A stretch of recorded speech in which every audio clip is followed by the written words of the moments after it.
Thank you so much for joining us this year for each episode of Diversity Dialogues. It's been a very eye-opening journey for me personally, and I'm thankful for everyone who's joined us. This will be our last episode for the year, but we are already working on new guests and conversations for next year. If you've been listening and you've ever thought you had something to add to the conversation, I'm sure you do, and we have a spot for you, and we're looking forward to it. Whether you're at the beginning of your DEI journey or you've already experienced all the obstacles and successes that come with it, we're excited to have you. We're excited to chat with you. We're also looking for more organizations like Hack.Diversity to bring to the forefront of the conversations. If you're interested in being a guest next year, please reach out to us at WTGDO@winslowtg.com. Again, that's WTGDO@winslowtg.com. I'm thankful for this year, and I'm excited to see where the dialogues take us next year. Thanks so much.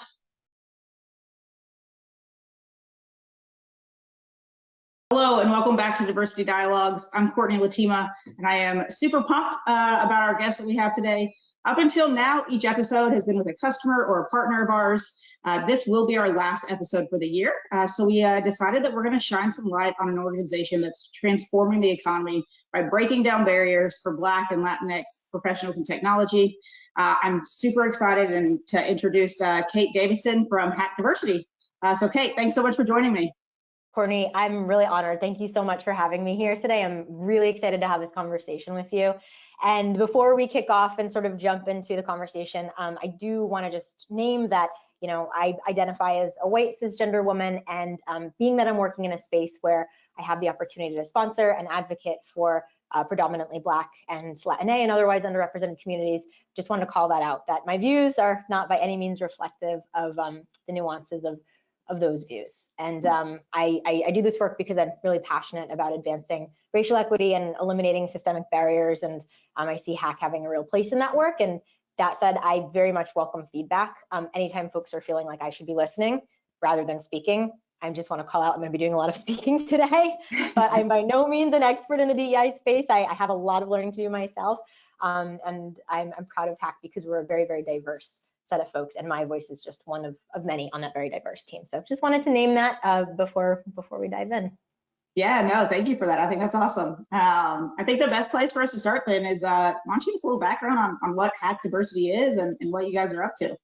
Absolutely. So as you said, it's our mission to transform the economy by breaking down barriers for Black and Latinx professionals in tech.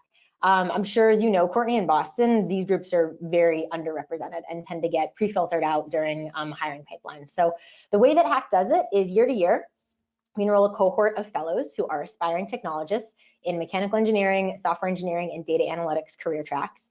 We work with them from January to May on professional development, upskilling, and then they're placed one-to-one with a mentor as well. So through Hack, they gain sort of relevant project experience, and then we're essentially sort of readying them for what is most likely their very first foray into the corporate tech world. And at the same time, we're partnering with employers who are really eager to tap into the full potential of the talent landscape, that they recognize that their hiring practices may be pre-filtering out talent from marginalized communities. And so we match fellows to internships at these companies over the summer. And as we're preparing fellows for internships, we're simultaneously helping organizations evolve their systems-wide practices to drive retention and promotion of that talent. We firmly believe that the success of the talent that we place in these companies is incumbent not just on the folks that are hired, but also on the companies to really be intentional about creating spaces that feel inclusive and places where early career talent can thrive. So we've been in Boston since 2016. So this is our 6th program year, and we're absolutely thrilled to be launching our first cohort in New York City in 2023. So we're moving into a new market. So that's the big news happening at Hack right now. That's so awesome. So we just launched in New York last year. So we're kind of going along the same path with you guys. Congratulations. It's exciting. Yeah, we're excited. We're super pumped. So I know you mentioned you're working with companies. It's kind of their responsibility to create like a safe and inclusive work environment for these interns that you bring in. How do you guys typically recommend companies do that? And what are your kind of advice for companies as you bring them on board and work alongside them? Yeah, absolutely. I think, anytime a company is coming to work with Hack, we certainly acknowledge that there's probably a lot of room for growth because why would they be working with us if they didn't recognize that need? So Hack actually has a racial equity development and inclusion programming that we roll out to companies, and it's sort of like a January through September series of programs and events and sort of workshops. And it sort of parallels the trajectory of like a talent acquisition timeline. So in January, we sort of onboard companies, and then in February, we're really focusing on inclusive interviewing because interviewings are coming up soon. And then we focus on feedback, we focus on onboarding in a really inclusive way. I think in the past couple of years, we've really infused those trainings to be looking at it through a lens of remote work as well, because things were very different in person, and it can be a real challenge for companies to really cultivate an experience in a space that feels very like welcoming and like folks have a sense of belonging when it's remote. I think that's a natural barrier, and so Hack's sort of advice to companies is to just really examine every piece, every process that is in place in terms of bringing new talent into a company and really examining it through a lens of racial equity to say like I feel like currently like a lot of companies are very excited to like bring in new initiatives and say, okay, we're gonna be have a really inclusive culture and we're going to make some inclusive and equitable practices. But I think sometimes the really hard work is just examining what's already in place and saying like, how has this been pre-filtering out folks, or how has this been only allowing one group of folks into the company, or how has this only been sponsoring a homogenous group of folks into leadership? And so really examining those things to make them more transparent, more racially equitable overall.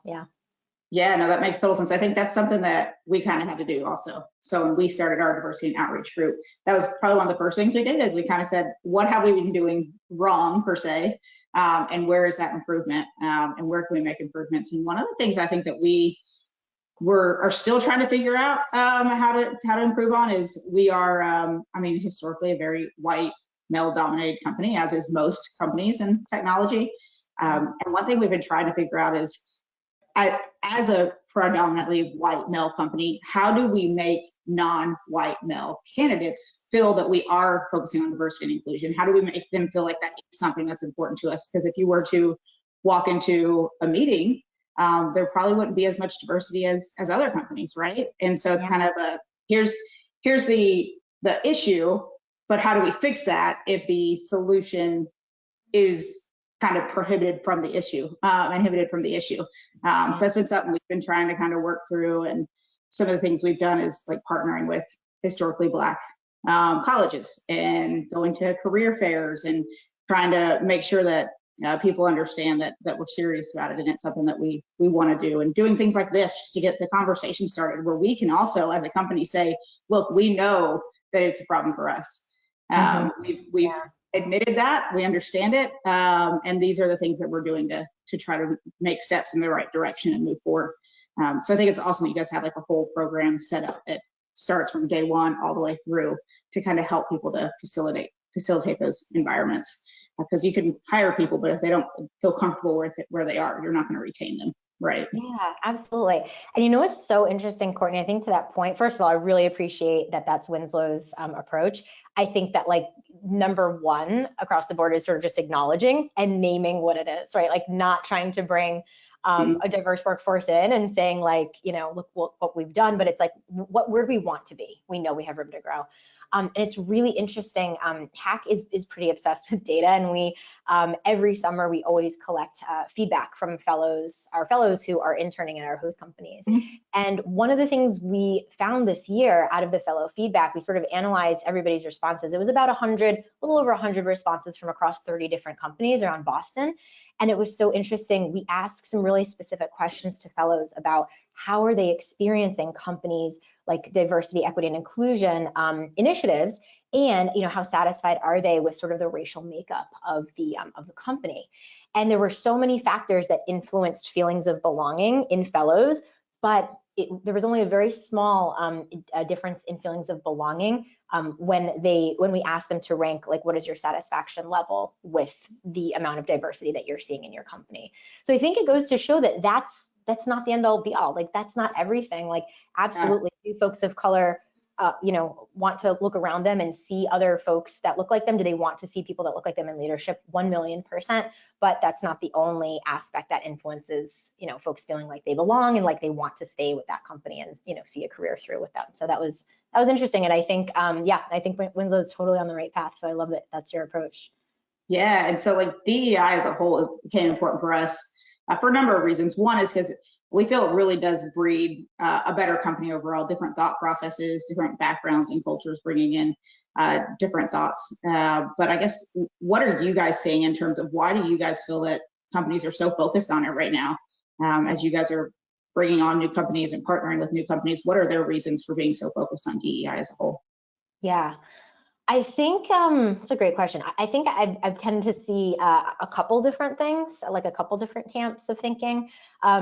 I think one thing is it's becoming really obvious to leaders that a diverse talent base is the way forward to success. I could cite all kinds of data and metrics showcasing that, the more diverse a group of folks sitting at the table, the better and, more strong the outcomes are. I think that's fairly common knowledge now. I think there's what we would call, sort of a business imperative for diversity. And I think, tangential to that, the country is just continuing to diversify. And I think many companies, a lot of our partners are serving a widely diverse group of clients. And so they want their employee base to reflect sort of their customer base. So I think that's sort of, again, the business case for diversity. But I think more along the lines of racial equity and inclusion and belonging, I think there's just something much more human to it, and that folks are realizing like it's the right thing to do. I think it's just becoming more widespread, understanding that talent is equally distributed, opportunity is not, and companies are starting to look at their practices like Winslow under a microscope and seeing that like these processes are favoring certain groups of people and leaving others out. And it's been that way around the country for a really long time, and that's not okay. So I think it's sort of a combination of those things, and definitely, seeing a big trend in the direction, like I will say, in a couple of years ago, sort of in the wake of George Floyd's murder, when there was sort of a major racial reckoning around the country, we saw a huge influx of interest and partnership that year. And so I think that was, certainly a summer of events that really sparked people's awareness towards this. And I think that awareness has continued. So I think more and more folks are just understanding. Yeah, I think that was going to be my next question. You said you saw a big influx. Did it stay like that? Or was it, this is the year, George Floyd and all the other racial inequities are topic, and did everybody kind of flow off after that? I think that we tend to shine light and show importance of things when big events happen, right? So that was a big event that had happened. And I think the real kind of measure of if we're doing the right thing is when it's not a big event, do we continue that? Is it just a one-time thing? So that's my next question. Do you see that influx kind of stay up and people still interested in raising awareness and partnering with you guys, or was it just kind of like a one-time spike?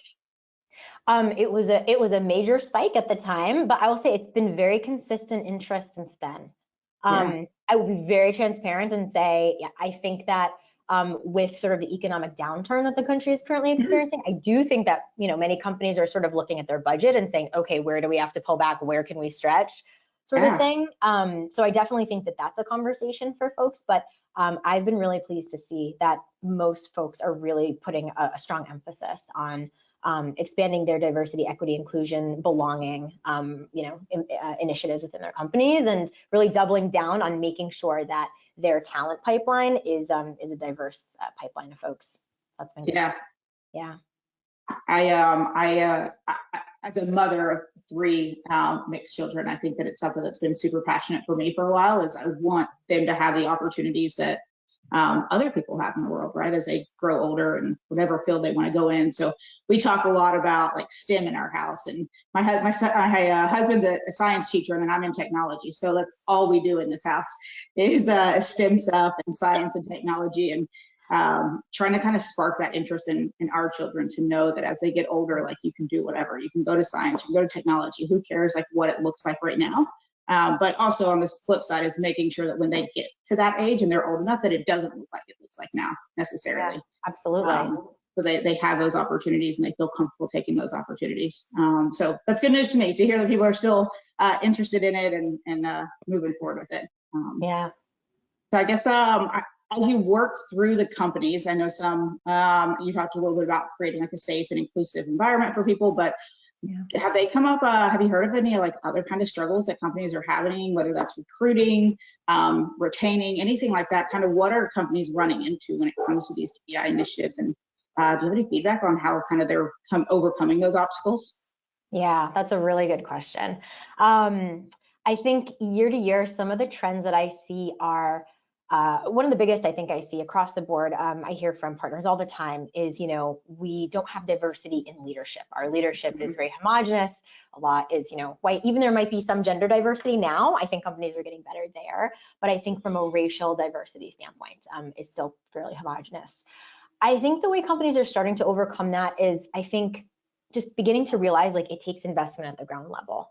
And so I think we're seeing a doubling down on companies really building up like their junior and their entry level career talent and getting intentional about making career advancement pathways very transparent for folks and understanding like it's not going to be a quick fix. We can't just like use all of our leadership, right? Like there has to be growth within the company. And so I think we're seeing people really recognize that. I think another thing I've heard of this time and time again from partners is sort of like this tension of when you're needing to fill a role and companies are really wanting to be intentional about doing it through, a racially equitable lens and ensuring that they're doing due diligence to really limit bias, make sure there's a, really robustly diverse set of candidates, et cetera. But there's this tension because people feel crunched for time. And so many people are coming at it from the approach of like, I needed this role filled yesterday. I don't have, 2 months to do this. And so I honestly, I have not seen this one solved yet. I'll be very, very honest. I hear this all the time from partners. I personally think that getting an equitable process in place before needing to backfill a role is really crucial. I think it can't be team by team, because I think sometimes that work does happen in a silo where a hiring manager is sort of like almost reinventing the wheel for their hiring process for someone on their team. But I think it really needs to be a level up, and I think it has to happen at sort of the people ops talent acquisition level, where there's an intentionality about building that out for the whole company and rolling that out. That way it's in place, there's a process. And then I think the other thing I think I see some challenges with, where I think honestly sometimes executives who want to move sort of to a solution without first building their own REDI competency, if that makes sense. And we really see the latter as being in service of the former. I think, there's so many wonderful REDI and DE&I and belonging initiatives happening, but I think if the people that are driving those don't take the time to really investigate their own REDI competency, they may be almost internally counteracting like their desired outcomes, if that makes sense. So I think like having that urgency but without competency can be harmful. So I think like kind of the trend that I'm seeing, because all of these are really hard problems. These are not easy things to fix. And I think what I'm seeing is like there is no quick fix. Like there's not a magic solution. There's not a magic bullet to diversifying a workforce, to retaining your employee base, to adopting racially and equitably diverse practices. It's just takes time. It takes intention. It takes a lot of like personal work, and it takes a lot of accountability, and it takes cross-team collaboration too. Because I think sometimes, again, there are these amazing initiatives, but they're happening almost in a silo, and they're not permeating all of the different departments they should. So yeah, they're hard problems. They are, yeah. Are you guys partnering more with, I guess, what's like the average size of company that you guys are partnering with? Is it a lot of like larger companies, as you say, kind of like silos and different teams? Is it because there are a lot of like larger based companies? That's a good question. I haven't looked at our average size in a long time. I will say we work with companies that are tens of thousands of people, and then we work with other companies that are about 100. So I would say our average is probably somewhere in the middle. Probably, somewhere between 1,000 to, 3,000 or 4,000. But yeah, that's a good question. It's interesting too, because companies of different sizes are taking different approaches. I feel like if it's a smaller, more startup company, it's almost about building a culture.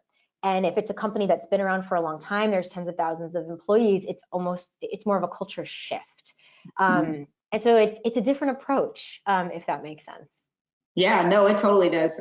So we have about 70 employees. So we fall a little bit under like the 100. So it's very much kind of like building a culture, but it's also, we've been around for 18 years. So it is also reshifting the culture a little bit. So it's kind of both. So we kind of actually take both of those approaches as we continue to grow beyond 70 employees, but also we have 70 pre-existing employees, right?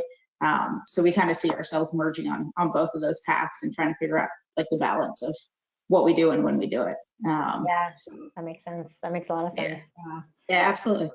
So in terms of the interns that you guys bring in, or the employees that you guys place, where do you guys find them from? I guess kind of how do they come about, and how do they get involved in Hack.Diversity? And are you guys seeing any issues with finding people to fill these roles, or any kind of hesitancy in those communities to try to join the technology field? Yeah, good question. I think, we use a couple different pronged approach. I think one of the biggest ways that fellows find their way to Hack.Diversity is through word of mouth. And we're lucky now. This was our 6th program year. We're going into our 7th. And I think, we have an alumni base of over 400 alumni. And so there's a lot of folks that are spreading the word to friends, to, their coworkers, to their family members, to their peers at school. So word of mouth is a pretty big one for us. The recruitment team at Hack also very intentionally targets talent partners. So we work within community colleges and state colleges around Massachusetts. We also work within, we work with certificate organizations and other boot camps, because we're very much talent agnostic. And that means that a candidate coming to Hack.Diversity is required to have 1.5 to 2 years of technical experience, but we do not look at education whatsoever. And that's really our intention, is to ensure that folks who may, be getting the skill sets through alternate means and alternate pathways that have, I think, quite honestly, traditionally been very undervalued, that they're finding their way into companies where, if they don't have a bachelor's degree on their resume, they might be, filtered out prematurely. So we do work with talent partners, though, that said, across the state. And yeah, we have a pretty robust network of partners. And I think too, the companies that we work with as well, the fellows have just year to year made such an incredible impact. I think we're also sort of developing a base in that way too, where folks will sort of think of somebody, recommend them. So a lot of referrals as well. Yeah, I love the fact that you guys don't require like a college degree or kind of any education, because I agree. I think that is kind of a halting point for some people, where a lot of people will look at it and say no, and kind of rule them out. And it is very unequitable when you look at all the different kinds of cultures and different people that are applying for these jobs. So that's actually a really good call out, and I love that you actually said that. So I keep calling them interns, and I apologize. It is fellows. I will stop using the intern word. We're so used to having interns here that word's kind of seared in my brain at this point. Both are true, though. Both are true. When they come to Hack.Diversity, they go through our programming, they're fellows. And then over the summer, they're interns. That's what they're doing. So yeah, so we refer to them formally as fellows, but they're very much interns. I think the two are very, very interchangeable. Yeah. And Courtney, too, I think to that last point of the degree, that's actually one thing that Hack has worked with a lot of companies the past few years, and we've had a lot of success with sort of bringing in talent from traditionally like undervalued pathways, and then the company going, oh gosh, maybe we didn't need that bachelor's degree requirement at all, and shifting away from that and understanding like, okay, yes, this is a barrier. When we say we're having a pipeline problem, okay, this is like maybe one of those reasons. So we actually have had quite a few companies as a result of working with Hack.Diversity choose to move in the direction of like removing that requirement altogether, which has been, really great progress to see. Yeah, and I think transparently, like, I never really thought about it that way either. Like, that never sparked in my head that is potentially a requirement prohibiting me from my hiring process too. So I think it's good information to have, and little knowledge nugget I'll take out of this one.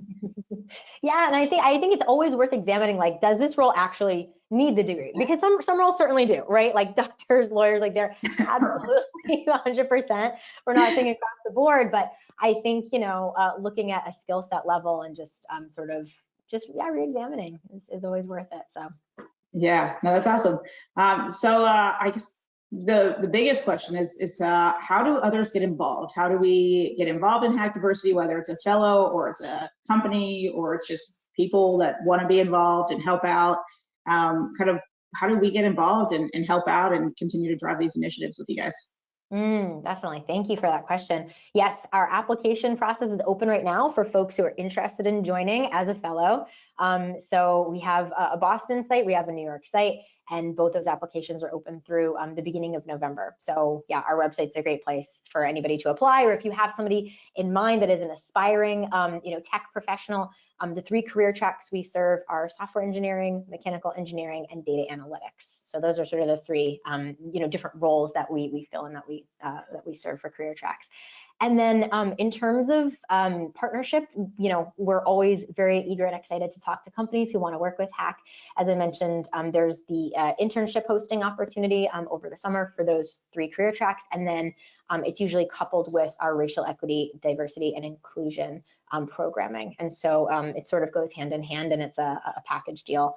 And then, so in terms of formal partnership, folks can absolutely check out our website or reach out to me if they're interested in discussing, talent needs and desire to maybe host a fellow next year. And then lastly, I would just be remiss if I didn't mention that there are a ton of volunteer opportunities to work with Hack and support our work. If your company needs to think about partnering, or maybe that might not be an option, but lots of opportunities. So if folks are passionate about diversifying tech and looking to volunteer to support Hack, one great way is by becoming a mentor. We pair each of our fellows every year one-to-one with a mentor.